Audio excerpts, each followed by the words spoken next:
Hello everyone, welcome back to my channel. आज हम लोग बात कर रहे हैं वसा में घुलनशील विटामिन के बारे में। प्रीवियस वीडियो में हमने वाटर सॉल्युबल यानी कि जल में घुलनशील विटामिन के बारे में बात की थी। डिटेल में हमने एक एक विटामिन को पढ़ा था कि किसका क्या स्रोत है, क्या कमी से क्या हो जाता है, सारी चीजों के बारे में। आज हम फैट सॉल्युबल विटामिन के बारे में बात करते हैं।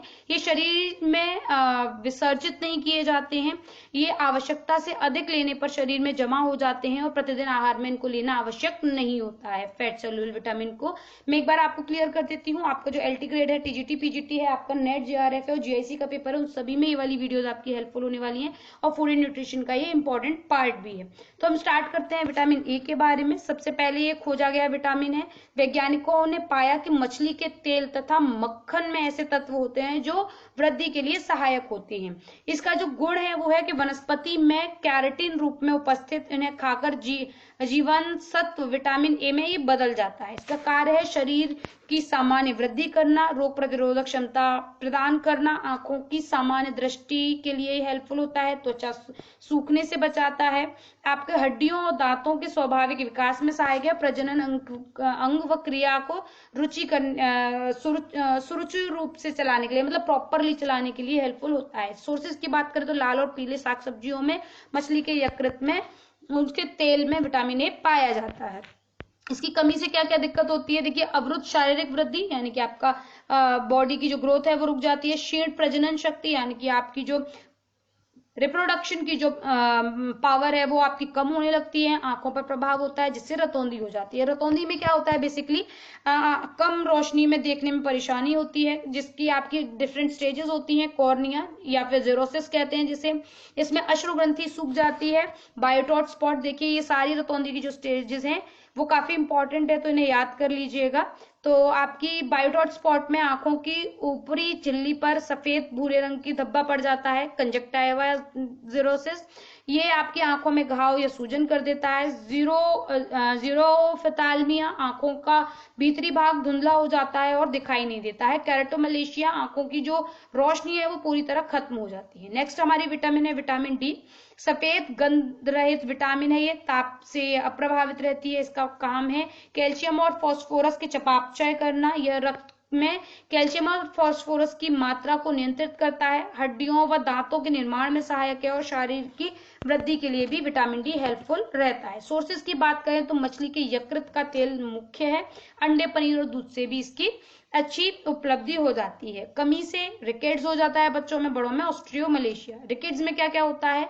रिकेट्स में खोपड़ी की हड्डी कोमल हो जाती है, लंबी अस्थियों के सिरे जो हैं वो बढ़ जाते हैं, बो लेग्स हो जाते हैं यानी कि धनुष आकार के टांगे हो जाती हैं, आपकी मोटी पसलियां हो जाती हैं जिससे आर्किक आपकी रोस्ट्री कहते हैं।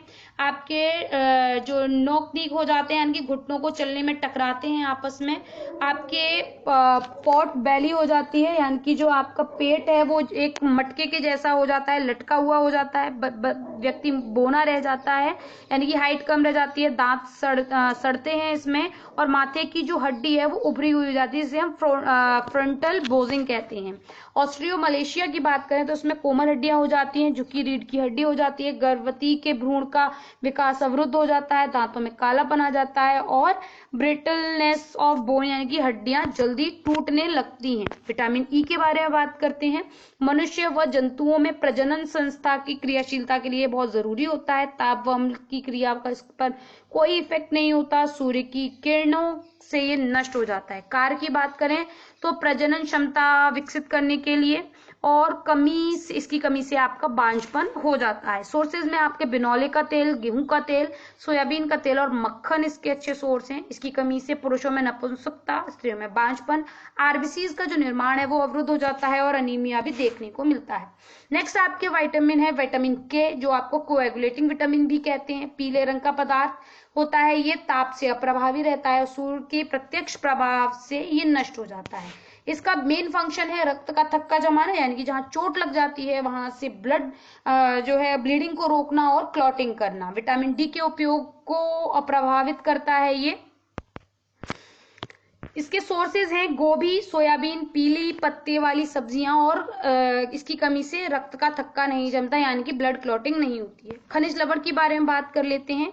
शारीरिक वृद्धि एवं निर्माण में ये सहायक होते हैं। हमारे शरीर में 4% पार्ट खनिज लवणों का होता है। कैल्शियम अत्यधिक मात्रा में पाया जाता है। 99% जो अस्थियां हैं वो इसमें इसके निर्माण में सहायक होती हैं। 1% कोमल तंतुओं व तरल पदार्थ से बनी हुई होती हैं। अगर काम की बात करें तो हमारे ये शरीर में हड्डियों दांतों के निर्माण में सहायक है, रक्त जमने की क्रिया के लिए सहायक है, शारीरिक वृद्धि के लिए और मांसपेशियों के संकुचन का पर नियंत्रण करता है।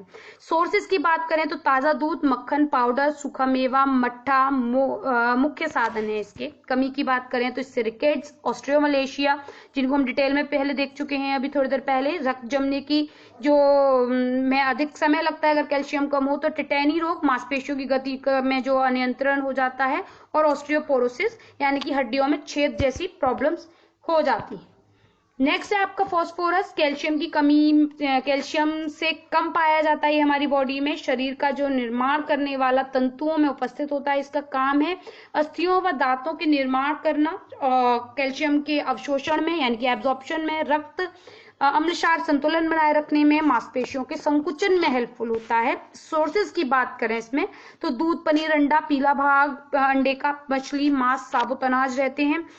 इसकी कमी से अस्थियों में विकार हो जाता है। अस्थियों व जोड़ में शक्ति आ जाती है। जो जॉइंट्स होते हैं वो टाइट हो जाते हैं। बच्चों की शारीरिक वृद्धि रुक जाती है और थकान और भूख कम होती है।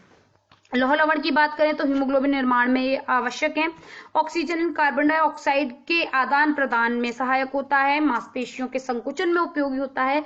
प्रतिरक्षी कोशिकाओं का निर्माण करता है। सोर्सेज की बात करें इसमें लौह लवण के तो अंडा, मांस, यकृत, सूखे मेवे, हरे पत्तेदार सब्जियां और गुड़ और खजूर, मुनक्का आदि में मिलते हैं। इसकी कमी से हीमोग्लोबिन का निर्माण नहीं होता और रक्ताल्पता हो जाती है। नेक्स्ट आपका है सोडियम। सोडियम शरीर के सभी बाह्य कोशिकीय द्रव्यों व प्लाज्मा में उपस्थित होता है। ये अम्लक्षार संतुलन बनाने के लिए जरूरी है। संवेदन शक्ति नियमित रखता है। शरीर में जल संतुलन रखता है। मलमूत्र पसीना निष्कासन के लिए जरूरी है। पोटेशियम जो है वो आपका हृदय धड़कन गति को नियमित करता है। मांसपेशियों में संकुचन बनाए रखता है। क्लोराइड की बात करें तो ये आपकी कोशिकीय द्रव व कोशिकाओं को घेरे रहने के लिए वाला द्रव्य है। कार्य इसका अम्लक्षार की स्थिति को संतुलित रखना है, शरीर की वृद्धि करना है। इसका सोर्स आपका नमक होता है। पनीर, अंडा, मांस में भी ये मिलता है। मैग्नीशियम की बात करें कैल्शियम के साथ मिलकर ये काम करता है। अस्थियों में फॉस्फेट के साथ में उपस्थित होता है। फॉस्फेट की चयापचय में हेल्पफुल होता है। एंजाइम की क्रिया को बढ़ाता है और इसकी कमी से दस्त की शिकायत हो जाती है। मैग्नीशियम हड्डियों व यकृत में उपस्थित होता है। प्रजनन क्षमता को बनाए रखने के लिए सहायक है। अस्थि विकास में सहायक होता है। साबुत दालों, अनाजों और मांस में ये उपस्थित होता है। सल्फर या गंधक की बात करें तो प्रोटीन के साथ में ये संयुक्त रूप से रहता है। प्रोटीन के पाचन और अवशोषण में भी सल्फर जरूरी होता है। तांबा ऊतकों की अल्प मात्रा में उपस्थित होता है। ऊतकों में लौह लवण के अवशोषण और चयापचय में सहयोगी है। इसकी अधिकता से आपका विल्सन की बीमारी हो जाती है। आयोडीन की बात करते हैं। ये हमारे शरीर की थायराइड ग्रंथि में थायरॉक्सिन का अवयव है। शरीर की वृद्धि एवं विकास के लिए जरूरी है। मानसिक वृद्धि के लिए आवश्यक है। सोर्सेज की बात करें इसमें आयोडीन में तो समुद्री मछली, प्याज, आयोडाइज सॉल्ट, ये आपके सोर्सेज रहते हैं। इसकी कमी से घेंगा हो जाता है, क्रिटिनिज्म और आपका मैक्सिडेमा हो जाता है। घेंगा में क्या होता है, आयोडीन की न्यूनता से थायराइड ग्रंथि का आकार बढ़ जाता है।